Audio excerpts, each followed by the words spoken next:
নমস্কাৰ ফেচবুক লাইভলৈ আপোনালোক সকলোকে স্বাগতম। আজি ৰাতিপুৱা মই ঢেকিয়াজুলিলৈ গৈছিলোঁ।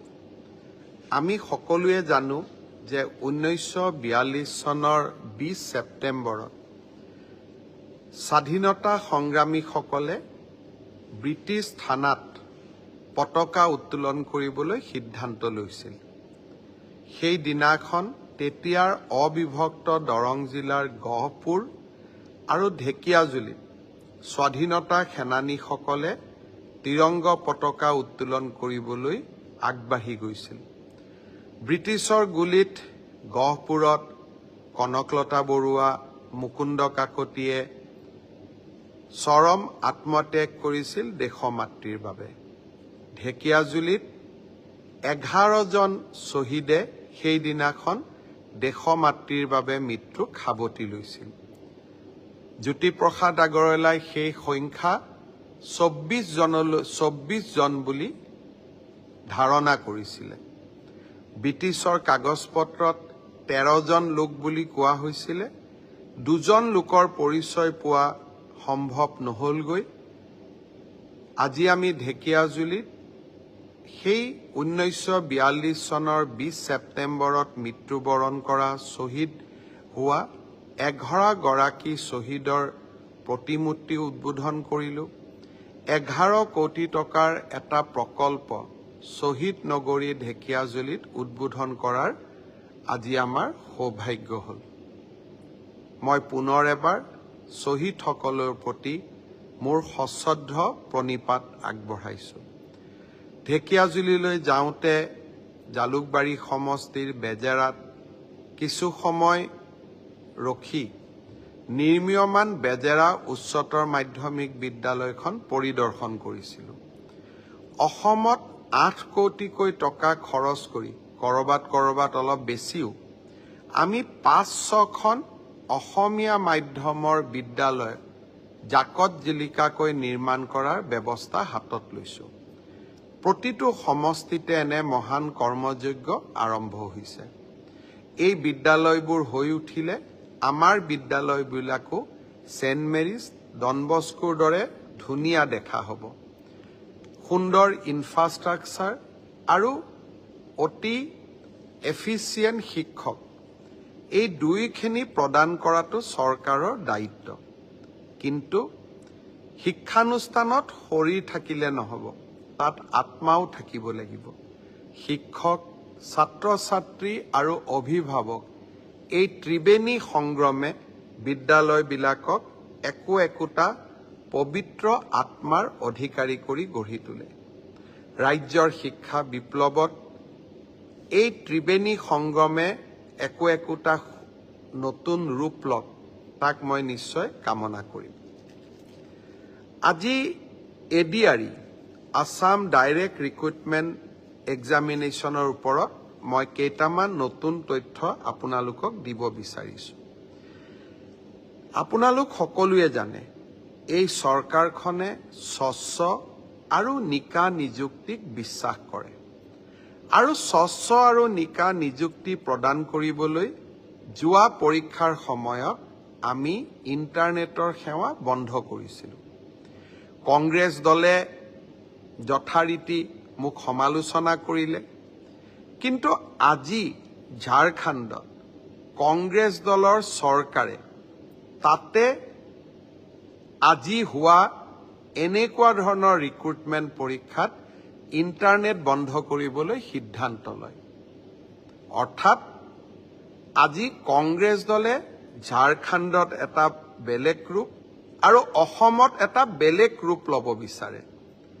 দৰাচলতে আমাৰ যিমানেই অসুবিধা নহওক কিয়, নৱপ্ৰজন্মক এটা স্বচ্ছ পৰীক্ষা দিয়াটো আমাৰ সকলোৰে দায়িত্ব।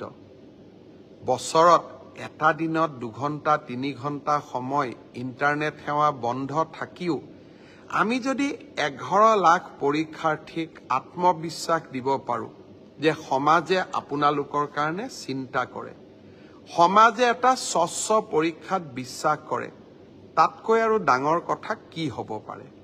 মই কংগ্ৰেছ দলক আজিৰ দিনটোত আহ্বান জনাম যে ঝাৰখণ্ডত কংগ্ৰেছে লোৱা সিদ্ধান্তটোক আপোনালোকে অসমত বিৰোধিতা নকৰিব। সকলো ষ্টেটতে বেলেগ বেলেগ ৰূপ লোৱাটো উচিত নহয়। ভাল কথা ইউজুৱেলি তেওঁলোকে নুশুনে, কিন্তু মই ভাবোঁ যে অলপ অলপ ৰাইজৰ মনৰ কথা তেওঁলোকে বুজিবলৈ চেষ্টা কৰিব। মই স্বচ্ছতাৰ কথা কৈছিলোঁ। আজি মই স্বচ্ছতাক আৰু এখোপ আগুৱাই লৈ যাব খুজিছোঁ। তৃতীয় বৰ্গৰ এডিআৰই পৰীক্ষা সমাপ্ত হ'ল। এতিয়া মই এটা নতুন কথা ক'ব খুজিছোঁ। ২৭ তাৰিখে সেৱাক আপোনালোকে আবেদন কৰিব পাৰিব মাত্ৰ ৫০ টকা দি, যে আপোনালোকে যিখন OMR চিট লিখিছিলে সেই OMR চিটৰ এটা ফটোকপি আপোনালোকক লাগে বুলি। অৰ্থাৎ আপোনালোকে লিখি থৈ অহা OMR চিটখন ২৭ তাৰিখৰ পৰা সেৱাৰ কাৰ্যালয়ত আবেদন কৰি সেৱাই তাৰ ধুনীয়া বিজ্ঞাপন দিব কেনেকে আবেদন কৰিব লাগে। আপোনালোকে চেণ্টাৰত জমা দি থৈ অহা OMR চিটটো এইবাৰ আপোনালোকে ৫০ টকা জমা দি সেৱাৰ পৰা লৈ আহিব পাৰিব। ফটোকপিৰ খৰচ ৫০ টকা। ঘৰত লৈ আহি OMR চিটটো এইবাৰ আপোনালোকে পৰীক্ষা কৰিব পাৰিব যে মই শুদ্ধ উত্তৰ দি আহিলো নে নাই। শুদ্ধ উত্তৰটো কি? ২৮ তাৰিখে আমি এনসাৰ কিটো সেৱাৰ ৱেবছাইটত আমি প্ৰকাশ কৰিম। অৰ্থাৎ ২৭ তাৰিখৰ পৰা আপোনালোকে OMR চিটখন আবেদন কৰি সেৱাৰ পৰা ল'ব পাৰিব। ২৮ তাৰিখে সেৱাৰ ৱেবছাইটত এনসাৰ কি, প্ৰত্যেকটো প্ৰশ্নৰ উত্তৰ কি হোৱা উচিত তাকো আপোনালোকে চাব পাৰিব। অৰ্থাৎ ঘৰতে বহি মইনো কিমান নম্বৰ পালো, OMR চিটখন হাতত উলিয়াই লওক, এনসাৰ কি লগত মিলাই চাওক, আৰু ১০০ৰ ভিতৰত ৫০ৰ ভিতৰত মই কিমান নম্বৰ পালো সেয়া ঘৰতে বহি মই হিচাপ উলিয়াই ল'ব পাৰিম। অৰ্থাৎ ৰিজাল্ট দিয়ালৈ অপেক্ষা কৰিবই নালাগে। ভাৰতৰ কোনো প্ৰদেশতে এনেকুৱা সিদ্ধান্ত আগত গ্ৰহণ কৰা হোৱা নাছিল। OMRৰ কপিও পাব আৰু এনসাৰ কিটো উপলব্ধ হ'ব। এতিয়া আৰু এটা আমি স্বচ্ছতাক আৰু এখোজ আগুৱাই লৈ যাব খুজিছোঁ। এনসাৰ কিটো আপোনালোকে চাই পেলাই মনত খুদুৱনি লাগিলে যে এইটো প্ৰশ্নৰ এইটোতো উত্তৰ নহয়, উত্তৰটো বেলেগহে হ'ব লাগিছিলে। ৫০০ টকা দি আপোনালোকে সেৱাক জনাব পাৰিব যে আপোনালোকে প্ৰস্তুত কৰা উত্তৰটো ভুল হৈছে। উত্তৰটো আচলতে পঞ্চপাণ্ডৱৰ তৃতীয়জন সন্তান ভীম নহয় অৰ্জুন। সেৱাই ভীম বুলি এনসাৰ কিট লিখিলে। আপোনালোকে শুদ্ধ কৰি দিলে সেৱাক যে আপোনালোকৰ এনসাৰ কিটো ভুল। আচলতে পঞ্চপাণ্ডৱৰ তৃতীয়জন অৰ্জুন। অৰ্থাৎ আপোনালোকে সেৱাক এটা ভুল শুধৰাই দিলে। তৎকালীনভাৱে সেই ৫০০ টকাটো আপোনালোকে উভতাই পাব।